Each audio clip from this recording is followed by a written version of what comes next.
আলাদের লেখা ওরে দুই নয়নে যায় না দেখা এই কপালের লেখা অন্ধকারে পথের মাঝে চলছো ভায়া একা মনের কোণে খেলছে তোমার কত আঁকা বাঁকা সাদ্দাত সমপলক তোমায় নাই কেউ ফেলিতে দিবে হুহুঙ্কারে মালাকুল মওত তোমায় নিয়ে যাবে তাই সময়টা দিতে করো উন্নতি কামনা সময় ভুলিয়ে গেলে আর তো পাবে না। ও যুবকেরা, স্কুল কলেজ ইউনিভার্সিটির ভাইরা, আবু বকর ইবনে জাররাহ নিজে বলেন আমার ঘোড়ার পা মনে ছিল এই বালুর রক্ত মিল্লা প্যাক হয়ে গেছে, কাদা হয়ে গেছে, তার মধ্যে যাইতেছে আমি বুঝে ফেলছি মুসলিম একজনও জীবিত নাই। কয়েক কদম সামনে গেছি গো, রেখে একটা লাশ উপর হইয়া আছে, আমি লাশটাকে ঘোড়ার থেকে নাই না, আমার পাও গাড়িয়ে গেছে মাটির মধ্যে, কাদার মধ্যে। আমি উল্টেই দেখি রে আমার এক মুসলিম ভাই লাশ। মনটা বড় খারাপ, চোখের পানি ছেড়ে দিছি। আল্লাহ, হে বেকার যুবকেরা আল্লাহর কাছে চাও, এ বিপদগ্রস্তরা আল্লাহর কাছে চাও। বাবাজি মিথ্যা মামলায় পড়ছো, আল্লাহর কাছে চাও। ছেলের লেখাপড়া করাইছো, চাকরি হয় না, গভীর রাত্রে মালিকের সাথে সম্পর্ক করো।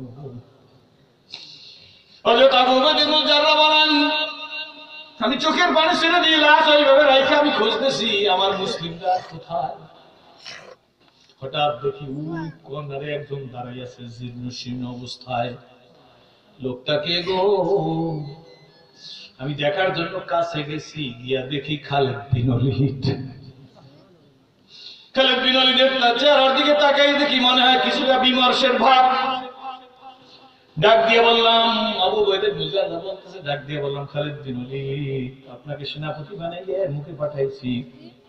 খালিদ বিন ওলীদ গো 60,000 60 জন লড়তে দিছি। খালিদ বিন ওলীদ আকাশ লাল হয়ে গেছে, আসরের নামাজের সময় শেষ, আমি দাঁড়াই, আসরের নামাজটা আপনি একটু পড়িয়ে নেন। মনে হয় আসর পড়ার সুযোগ পান নাই। খালিদ বিন ওলীদ নিজের হাত দিয়ে চোখের পানি মুছে দেন, চোখের পানি মুইসা আবু বকর ইবনে জাররাহকে ডাক দিয়ে বলে শুনুন গো, আসর পড়ি নাই তা না, বরঞ্চ আসরের নামাজ জামাতের সহিত আদায় করছি। আপনি ভেবেছেন আসর পড়ি নাই, আসর জামাতের সহিত আদায় করছি। হযরত আবু বকর ইবনে জাররাহ মনে মনে বলে এটা কেমনে সম্ভব? কয় এইটাই সম্ভব। কয় আমার মুসলিম ভাইরা কোথায়? 60 জন। একজন আল্লাহ তো আমি দেখে আসলাম। খালিদ বিন ওলীদ ডাক দিয়ে বলে শুনুন, আল্লাহর ফজল ও করমে 60 জন পাঠাইছেন, 52 জন জীবিত আছে, মাত্র 8 জন নাই। তাহলে কাফেরদের অবস্থা কি? 60,000 অবস্থা কি? কেউ মাটি নাই। 60,000 দেখেন তাকাইয়া লাশগুলা পড়ে আছে, আর কিছু তো পালাইয়াই গেছে। সম্রাট হেরাক্লিয়াসের কাছে গিয়া বলে আর কোনদিন এদের মোকাবেলা করতে পাঠাইবেন না, মুসলমানদের কাছে আর আমাদেরকে পাঠাইবেন না। এখন হেরাক্লিয়াস বলতেছে কেন পাঠাবো না? কয় আমাদের দেখেন তারা মাত্র 60 জন, আমরা 60,000। আল্লাহু আকবার। আমাদের অবস্থা দেখেন, আমাদের কি অবস্থান, বইনে দেখেন আমাদের কয়জন আর জীবিত আছে। সম্রাট হেরাক্লিয়াস ডাক দিয়ে বলে তোমরাই তো গোয়েন্দা রিপোর্ট করছো মুসলমানরা ভীত। দাঁড়াইয়া কাঁদে, নুইয়া কাঁদে, কপাল মাটিতে ঠেকাইয়া কাঁদে। তাইলে আবার এখন বলো কেন? তাইলে আবার এখন ভয় পাও কেন? তোমাদের রিপোর্ট অনুযায়ী তো কথা বলতেছি। খালিদ বিন ওলীদের মতো নেতৃত্বে 60 জন, আমরা 60,000 অবস্থা তো ধূলিসাৎ হয়ে গেল। তাহলে তোমাদের রিপোর্টের মধ্যে ভুল। ওই রিপোর্টের ভুল টুল বুঝি না, গদিতে বৈশা কথা বলার নাই না পাবলিকের সাথে কথা বলা, গাল্প অফ ডিফারেন্স। সুবহানাল্লাহ।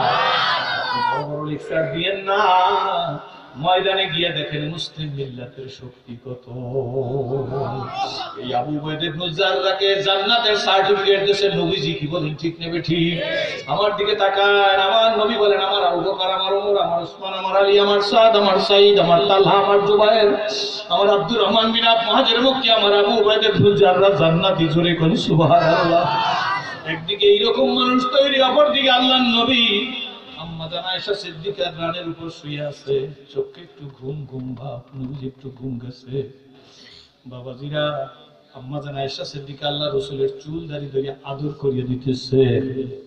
হঠাৎ করে আম্মা জান আয়েশা সিদ্দিকার দুই ফোঁটা চোখের পানি আল্লাহর নবীর গালের উপর পড়ছে।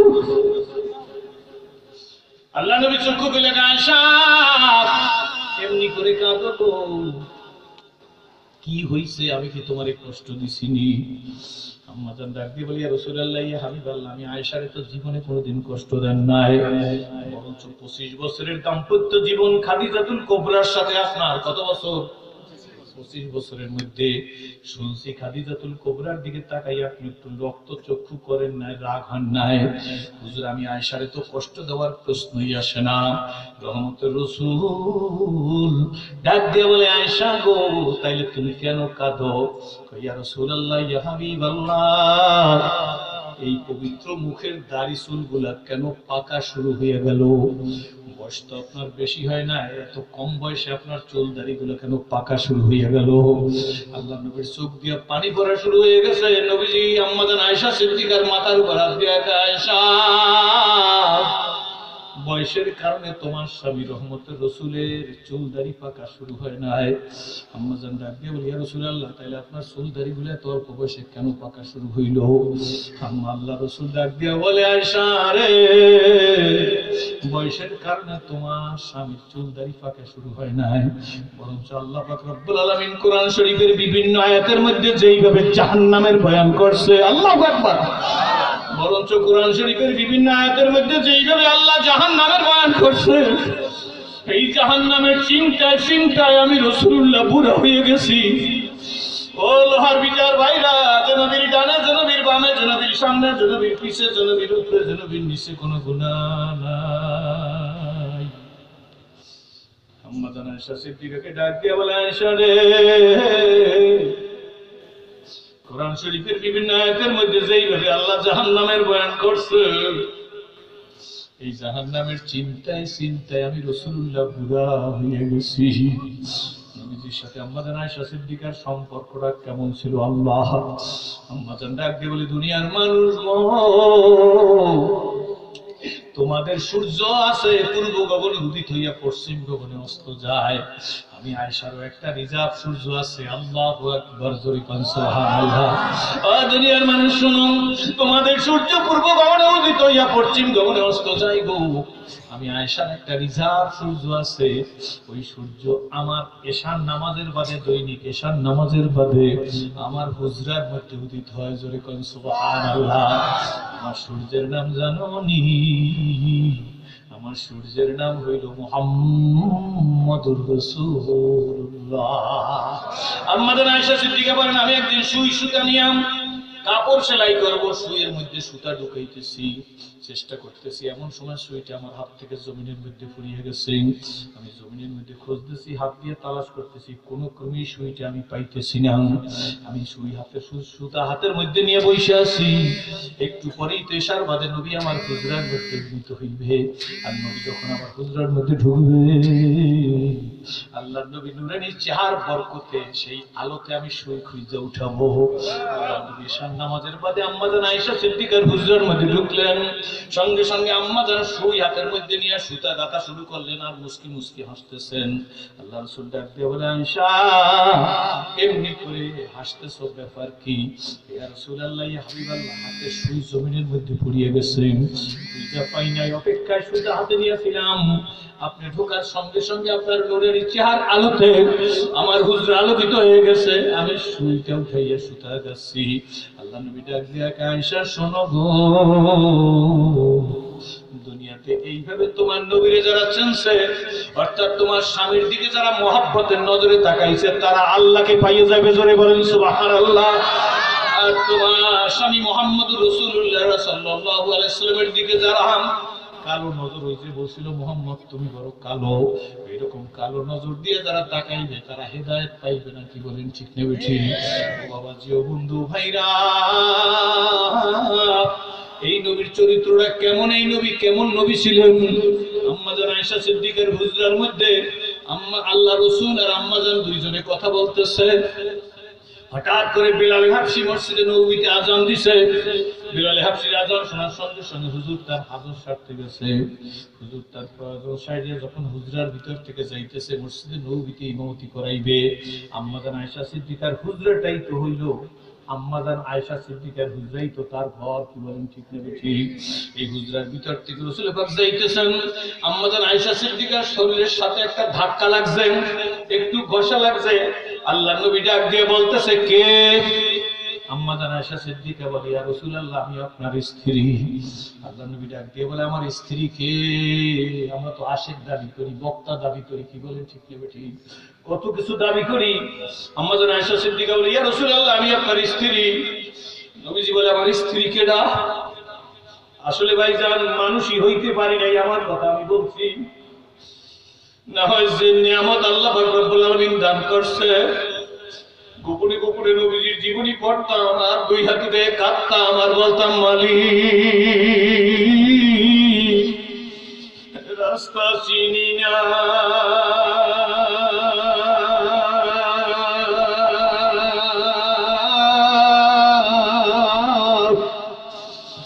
রাস্তা দেখাইয়া দাও। কার কাছে বলবো? জোরে বলে বন্ধু, কার কাছে বলবো? हर गरी दिल को तू तो यार हाय, सुन मंगे उससे तू बेजार हाय। दुनिया नेतानेत्री, दुनियार লিডার, দুনিয়ার সেরা দুইশার, দুনিয়ার ইমাম সাহেব, দুনিয়ার মুহতারাম সাহেব যত বলেন যার কাছে চায় সেই বেজার। কি বলেন ঠিক না ঠিক? কিন্তু আমার মালিক বলে, না না না, আমি আল্লাহরে চিন, আমি আল্লাহর কাছে যত চাবি তত আমি খুশি, না চাইলি বেজার। আল্লাহু আকবার। যাবো তো বাবা, কার কাছে যাবো? জোরে করেন, জোরে করেন, হাত লাগাই বলেন, হাত লাগাই বলেন, কার কাছে? জোরে বলেন আল্লাহুম্মা আমিন। আল্লাহ ডাক দিয়ে বলে, কে? হুজুর আমি আপনার স্ত্রী। আল্লাহ নবী ডাক দিয়ে বলে, আমার স্ত্রী কে? কয়, আমি আয়েশা। আল্লাহ রাসূল ডাক দিয়ে কয়, আয়েশা আবার কে? হুজুর আমি আবু বকর সিদ্দিকের মেয়ে। আল্লাহ নবী বলে, আবু বকর সিদ্দিক আবার কে?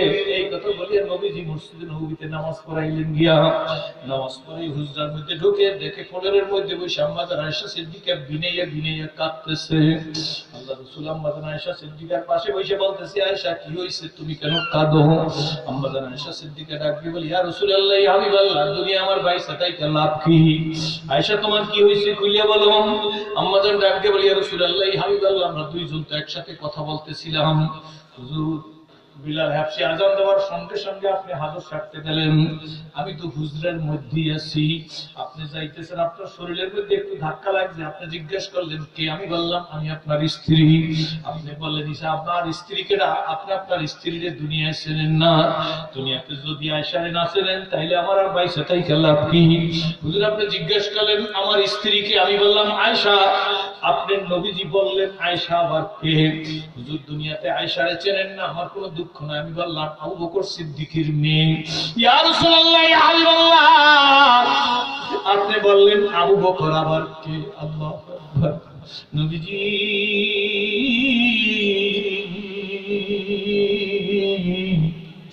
আপনার স্ত্রীকে চিনেন না, দুঃখ নাই, আয়েশারে চিনেন না, দুঃখ নাই, কিন্তু আমার বাবা আবু বকর সিদ্দিক তো আপনার হিজরতের সাথী। আমার বাবাকে যেদিন হিজরতের ইশারা দিয়েছিলেন সেই দিন থেকে আমার আব্বা বালিশকে হারাম করে ফলাইছে। আমার আব্বার মনের মধ্যে ভয় ছিল, নবী যদি হিজরতের রজনীতে আইসে আমার ঘরের সামনে একবার ডাক দিয়ে আবু বকর বইলাম, আর যদি আমি আবু বকর ঘুমে থাকি তাহলে নবী আর দ্বিতীয়বার ডাক দিয়ে আমাকে কষ্ট দিবেন না। এই জন্য আমার আব্বা বালিশ সাইডের দরজার সাথে পিঠ লাগাইয়ে দাঁড়াই থাকতো, কখন নবী আমার ঘরের সামনে এসে ডাক দেয়, ইয়া রাসূলুল্লাহ, ইয়া হাবিবাল্লাহ, নবীজি গো। ওই বাবা আমার আবু বকর সিদ্দিক গাড়ি চলে সব দরজা বন্ধ করিয়া, সব ছিদ্রগুলো বন্ধ করিয়া, একটা ছিদ্রে আমার বাবা পায়ের বৃদ্ধাঙ্গুলি লাগাইয়া আপনাকে রানের উপর শোয়াইয়া আমার বাবা বসা ছিল। পাহাড়িয়া সাপ, বিষধর সাপ আইসা গর্তের মধ্যে ঢুকতে চেষ্টা করতেছে, কোনো ছিদ্র না পাইয়া আমার বাবার আঙ্গুলের মধ্যে দংশন করছে। আমার বাবার সরু শরীরটা লাল হয়ে গেছে, আমার বাবার শরীরটা হলুদ হয়ে গেছে, আমার বাবার শরীরটা কালো হয়ে গেছে। তবু আমার বাবা পা সরায় নাই। আমার আব্বার বিষের জ্বালায় যখন সহ্য করতে না পারিয়া দুই চোখের পানি আপনার গালের উপর পড়ছে। নবীজি গো, আপনি নিজে আমার বাবার সেই ক্ষত জায়গায় নিজের মুখের লালা লাগিয়ে দিয়েছেন। বাবার সেই ক্ষত সারিয়ে গেছে, সাপের বিষ সারিয়ে গেছে। ওই বাবা গাড়ি চড়ে আপনাকে নিয়ে আসছিল। আজকে আপনি বললেন আবু বকর আবার কে? আবু বকরকে আপনি চিনেন না। ইয়া রাসূলুল্লাহ, তাহলে দুনিয়ায় কি লাভ থাইকা দুনিয়াতেই চিনেন না, আখিরাতের অবস্থা কি হবে? আল্লাহ নবী আম্মা জান আয়েশা সিদ্দিকার মাথার উপর হাত দিয়ে, আয়েশা কেঁদো না, আমি আমার স্ত্রীর চিনি না তা না, আমি আমার আয়েশাকে চিনি না তা কিন্তু না, আমি নিষ্ঠুর নবী না। আয়েশা গো, আমি আবু বকরকে চিনি না তা না, আমি আমার স্ত্রীরও চিনি, আমি আয়েশাকে চিনি, আমি আবু বকরকে চিনি গো। কিন্তু আয়েশা শোনো, যখন বেলাল হাবশী মসজিদে নববীতে আযান দেয়, বেলালের আযান শুনলে কে আয়েশা, কে আমার স্ত্রী, কে আবু বকর, কে ওমর, কে ওসমান, কে আলী, আল্লাহ, কে সাদ, কে সাঈদ, কে তালহা, কে জুবায়ের, কে আমার ফাতেমা, কে আমার হাসান, কে আমার হুসাইন, আল্লাহু আকবার। আয়েশা গো,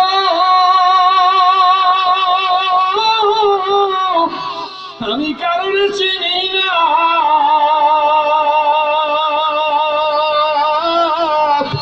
আমি আমার রফিকে আলার জন্য পাগল হইয়া যাই। আমি তখন ফাতেমারও চিনি না, হাসান হোসেনকেও চিনি না। বন্ধুরে, আমার হয়তো বুঝাইবার ভাষা নাই, আপনাদের বোঝার ভাষা আছে। আমার হয়তো বুঝাইবার যোগ্যতা নাই, আপনাদের বোঝার যোগ্যতা আছে। কি বলেন ঠিক না ঠিক? বাবা, মনের কথা সবকিছু আর একদিনে বলা যায় না। আপনাদেরকে দেখে ইসলাম কবুল করছি, প্রথমেই বলছি। কি বলেন ঠিক না ঠিক? বাবাজি, আজকে শুকরিয়া আদায় করি। সেদিনকার বলছিলাম ইহরামের কাপড় পরে কাবা ঘরের কাছে গেছি। আমার দিকে অল্প সময়ের জন্য একটু তাকিয়ে থাকেন। কাবা ঘরের কাছে গিয়ে ইহরামের কাপড়টা ফাঁকা করছি। এটা আমার নিজের আবেগের কথা বলতেছি। সিনাটা ইহরামের কাপড় ফাঁকা করে কাবা ঘরে যাইয়া নিজের সিনাটা লাগাই দিছি। শোনো অন্য ধর্মাবলম্বী ভাইরা, আমি পাগল হই নাই, আমার মাথা খারাপ হয় নাই, আপনাদের গালাগালি করতে আসি নাই, বরঞ্চ আপনাদেরকে রেসপেক্ট করে বলি, স্টেজে এসে শোনেন। ইসলাম কারণে আঘাত দেয় না। কি বলেন ঠিক না বেঠি? সহি নবীর উম্মত, যেই নবী ইহুদি বুড়ির গাঁটটি নিজে মাথায় নিয়ে গন্তব্যস্থান পর্যন্ত আগাই দিছে। কি বলেন ঠিক না বেঠি? সিনাটাকে কাবা ঘরের সাথে লাগাই বসে, ও মালিক, এই তোমার কাবা গো, আমার সিনা রে, ও লোহার বিটার মানুষ, আমি তো জাহান্নামের আসামি ছিলাম। কি বলেন ঠিক না বেঠি? আমি যদি দুনিয়াতে ইসলাম কবুল না করে মারা যাইতাম, তাহলে দুনিয়ায় দাউ দাউ করে আগুন জ্বলতো, তার মধ্যে আমার জ্বালাই দিত। কি বলেন ঠিক না বেঠি? কিন্তু আমার মালিক আমার গলায় কোরআনের রশি লাগাইয়া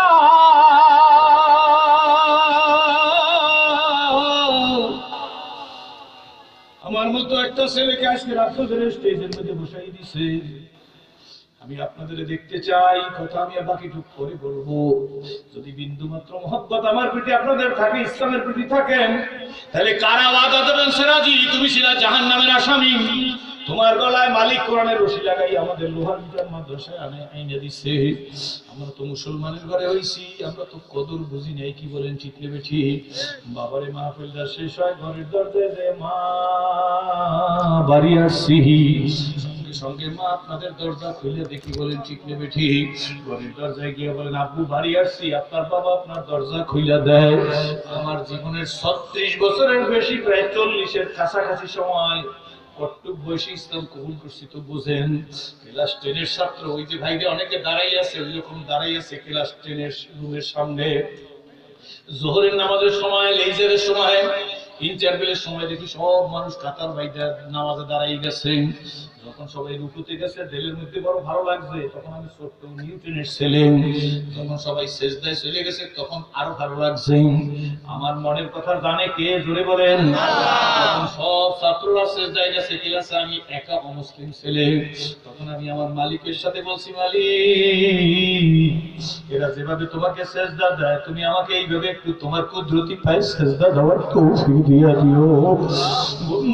বন্ধুরা, বাবাজিরা, চাইতে জানি না,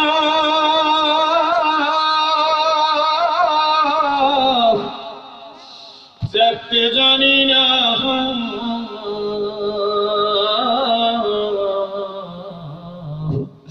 ডাকার মতো ডাকলে মালিক কেমনে শুনে না।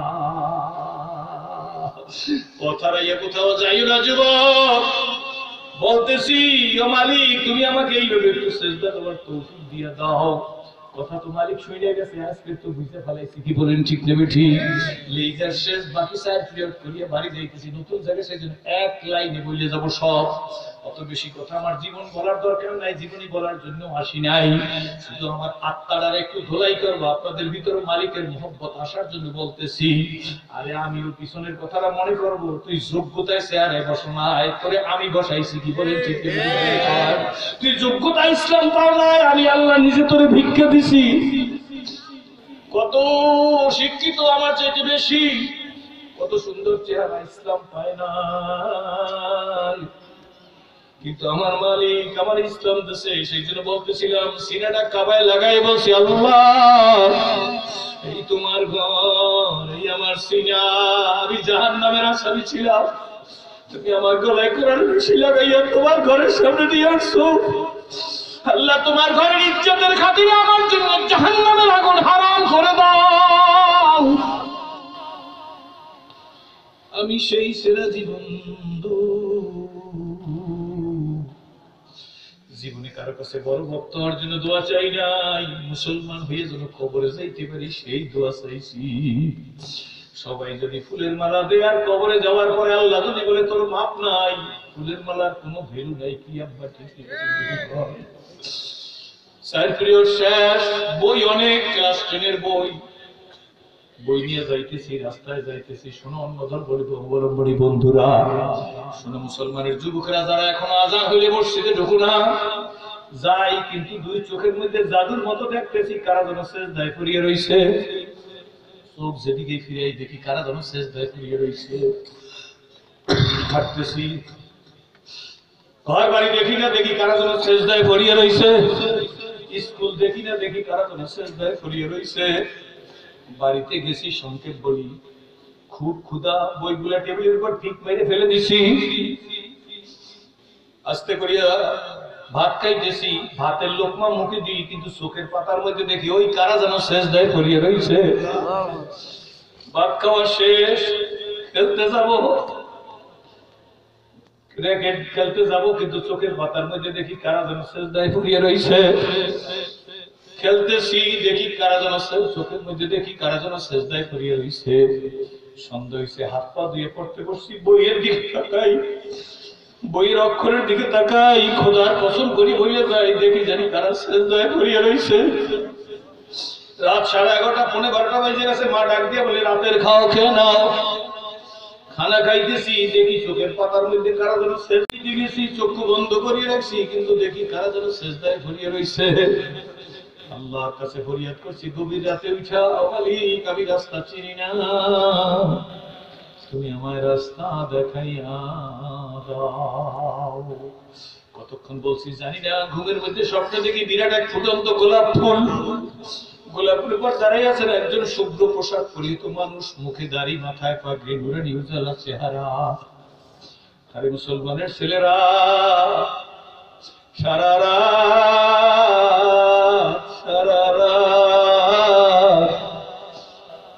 রাত যদি বলি বাবা, বুঝা সম্ভব হবে না। যদি বুঝে থাকো, সিরাজির গলায় আল্লাহ কোরআনের আংটা লাগাইয়া টাইনা নিয়ে আসছে, তাহলে মুরব্বীরা বসা থাকবেন, কোন কোন যুবক ওয়াদা দিবা, সিরাজি এই জীবনকে কোরআনি শাসে করতে চাই এমন যুবক কারা একটু দাঁড়াইয়ে দেখাও। কোন কোন যুবক দাঁড়াই ওয়াদা দেবা জীবনকে আল্লাহ রাস্তায় করতে চাই, দাঁড়াই ওয়াদা দাও। কোন কোন যুবক দাঁড়াই ওয়াদা দিবা জীবনের এক ওয়াক্ত নামাজ ছাড়বো না, দাঁড়াইয়ে দেখাও। আলেম ওলামারা সম্মানিত মেহমানরা এদের জন্য দোয়া করেন আল্লাহ এদেরকে খালেদ বিন ওলীদের মতো কবুল করিয়া নাও। জোরে জোরে বলেন আল্লাহুম্মা আমিন। আমার তো মনটা বলতেছে রে আলহামদুলিল্লাহ বলে বসে পড়েন। এই মাহফিলটা এখন আল্লাহর দরবারে কবুল হয়ে গেছে।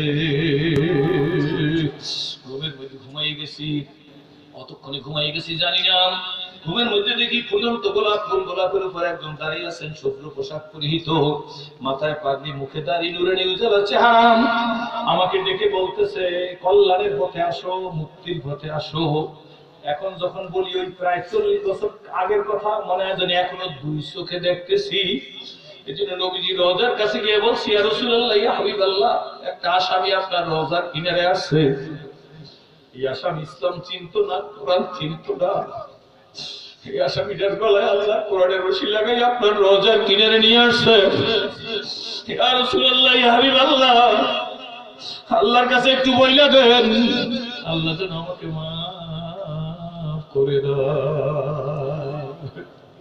আমি অযোগ্য হইলে আপনাদের জন্য প্রাণ খুলে দোয়া করবো আল্লাহ আমার কোন মা বোন মেয়ে ধনী গরিব কোটিপতি মেহমান যে যেখান থেকে আসছে, দূরে আছে কাছে আছে, মাইকের আওয়াজ যত দূরে যাইতেছে আল্লাহ তুমি কারোরে মাহরুম করিও না। জোরে বলেন আল্লাহুম্মা আমিন। আল্লাহ কতক্ষণ পরে দেখি একজন লেংটি পরা মানুষ, কুৎসিত চেহারা, প্লেটের মধ্যে কিছু খাদ্য ডেকে বলে এইগুলো খেয়ে নাও। সঙ্গে সঙ্গে গোলাপ ফুলের উপর দাঁড়ানো ব্যক্তিটি বলতেছে কেউ না, ধরিও না, মুক্তি পাবে না, কল্যাণ চাও তো এদিকে আসো। হাত দিয়ে ঠিক এইভাবে একটা নাড়া দিছে। সঙ্গে সঙ্গে আমার ঘুম ভেঙে গেছে। আমি যখন বলি আপনারা কি বললে বিশ্বাস করবেন জানি না, আর আমি বাড়াইয়া বলবোই বা কেন, সারা রাত যদি আল্লাহর কুদরতের কথা বলি রাত্র শেষ হয়ে যাবে, আল্লাহর কুদরতের কথা বলা শেষ হবে না। ওই ঘুম থেকে ওঠার সঙ্গে সঙ্গে রুমের মধ্যে দেখি সুগন্ধি আর সুগন্ধি। ওই সুগন্ধি আমি এখন যখন এই ওয়াজ করি তখন আমার নাকের মধ্যে পাই। আল্লাহু আকবার। বন্ধু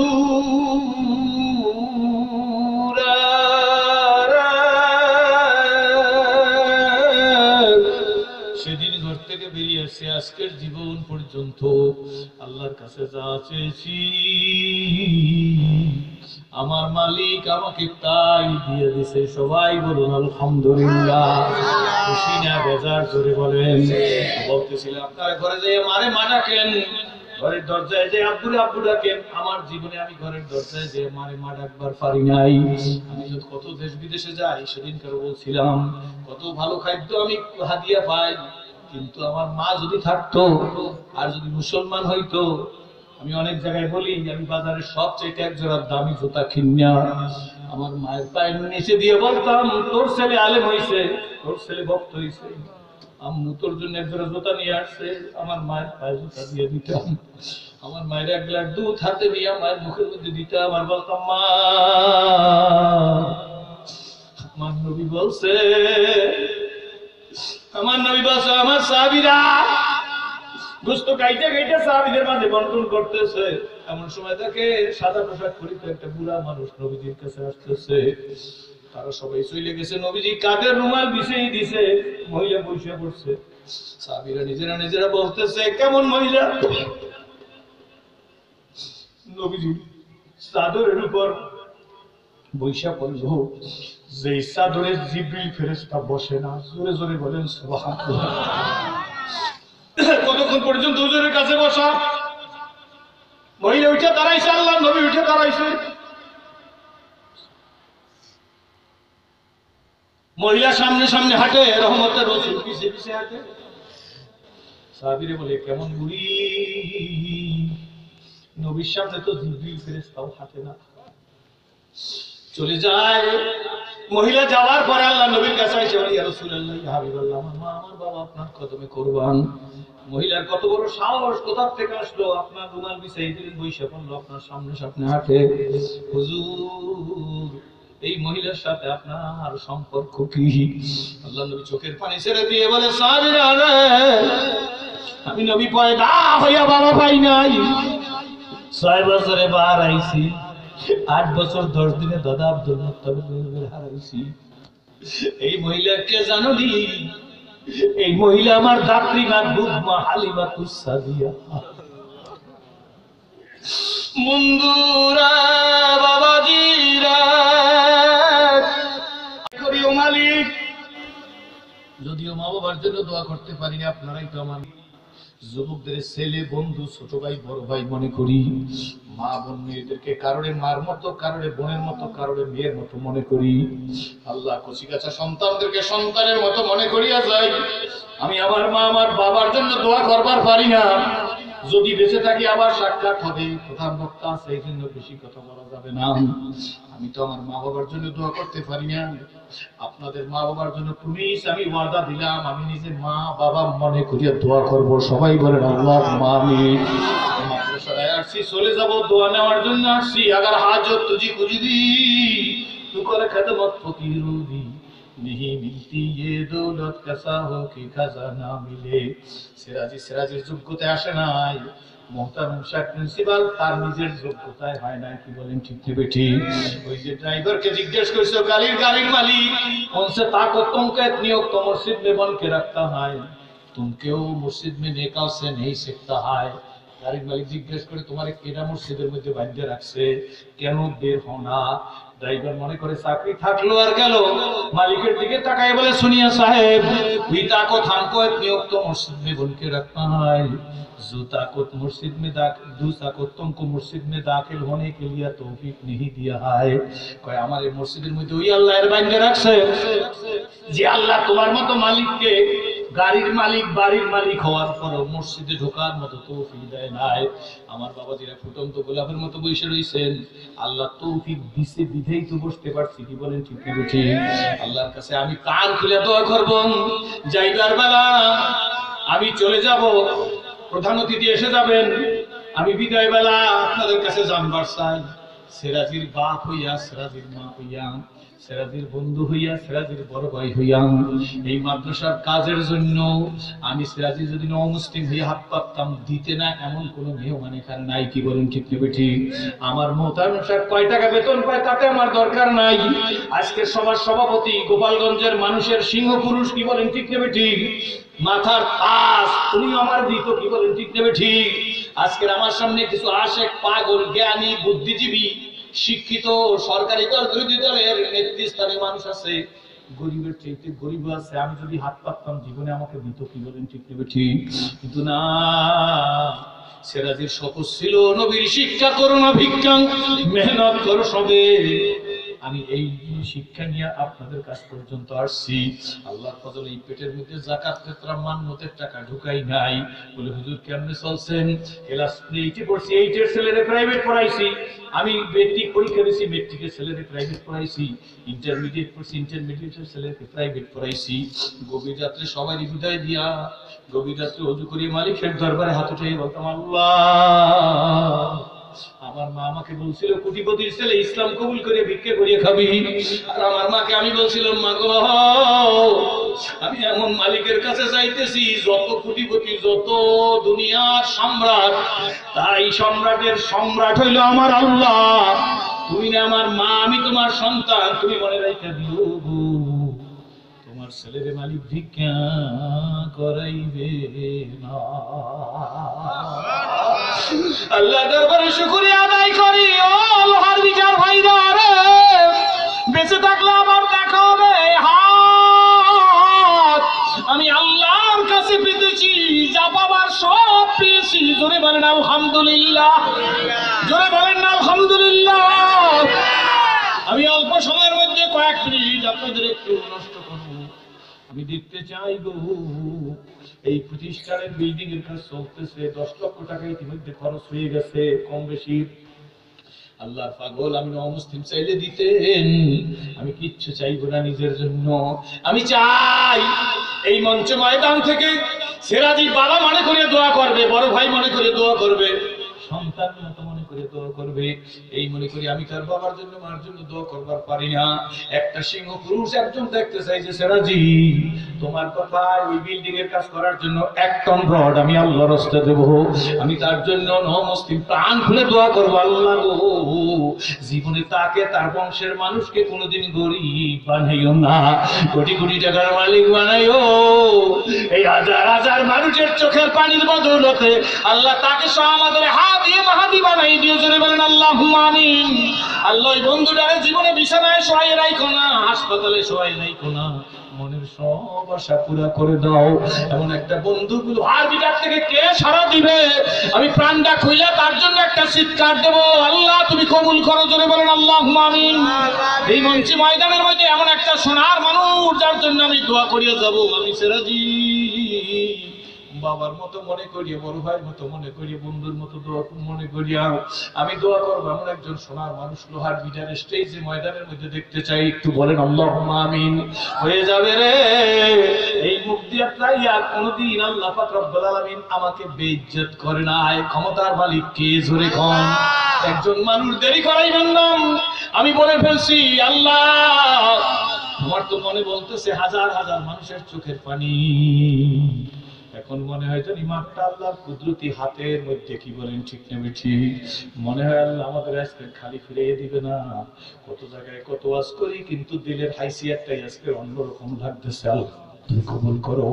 মনে হয় যেন মাঠের মধ্যে যুগের মোহাম্মদুল্লাহ হাফিজি বইসা রয়েছে, মনে হয় স্টেজে ময়দানের মধ্যে আল্লাহ কোন শামসুল হক ফরিদপুরের মতো কুতুব বইসা রয়েছে, মনে হয় যেন মাঠটার মধ্যে আল্লাহ উজানির করিম ইব্রাহিম রহমাতুল্লাহর মতো কোন কুতুব বইসা রয়েছে, মনে হয় যেন আল্লাহ সৈয়দ ফজলুল করিম রহমাতুল্লাহর মতো কোন ওলি এই মাঠের মধ্যে বইসা রয়েছে, মনে হয় যেন হাজী শরিয়তুল্লাহর মতো কোন ওলি এই মাঠের মধ্যে বইসা রয়েছে। এখন দোয়া কবুলের সময় মাত্র 1 টন রড চাইছি, আল্লাহ তোমার একজন প্রেমিককে দাঁড়া করাই দাও আল্লাহ, আল্লাহ তুমি কবুল করো। মুখ খুলে সকলে বলেন আল্লাহুম্মা আমিন। বেশি না আছে রাজির ডাকে সারা দিয়ে 1 টন রড দেওয়ার মতো কোন বন্ধু আল্লাহ তার হাত দিয়ে অনতি বিলম্বে খানায় খাবার গিলাপ করার তৌফিক দিয়ে দাও, জোরে কোন আল্লাহুম্মা আমিন। আল্লাহ তার মনের নেক আশাগুলো পুরা করে দিও, জোরে কোন আল্লাহুম্মা আমিন। আল্লাহ তাকে সহ আমাদের হাত দিয়ে মাহাদি বানিয়ে দাও, তার বাবা মা দুনিয়ায় থাকলে হায়াত বানিয়ে দিও, বাবা মা দুনিয়ায় না থাকলে কবরকে জান্নাতের বাগান বানিয়ে দিও। বলে ফেলছি লোহার বিটার মানুষ একজন মুসলিম তো নিজের জন্য চাইলো 1-2 জন রোড দিয়ে দিতে, কি বলেন ঠিক না? না নো মুসলিম নিজের জন্য চাই না, এই দেরি প্রতিষ্ঠান আল্লাহ এখান থেকে হাফিজুজের মতো ওলি বের হবে, শামসুল হক ফরিদপুরের মতো ওলি বের হবে। একজন লোক, একটা বন্ধু, একটা প্রেমিক, একটা পাগল মা তত স্টেজের ভিতর থেকে কেউ দাঁড়িয়ে যাবে আমি জানি না। আল্লাহ প্রাণটা খুলে একটা চিৎকার দিতে চাই, আল্লাহ তুমি আমাদের এই খালি ফিরিয়ে দিও না, জোরে বলেন আমিন। পারবেন কোন বন্ধু, কার পারবে কোন পাগল, আল্লাহ তুমি কবুল। নারায়ে তাকবীর, আলহামদুলিল্লাহ। বাজান কি নাম? জনাব আমিনুল হক সাহেব। আমি বলছি না আমার বাবার মতো মনে করে দোয়া করো, আল্লাহ উনি অধ্যাপক প্রিন্সিপাল ছিলেন, আল্লাহ তুমি কবুল করে চল।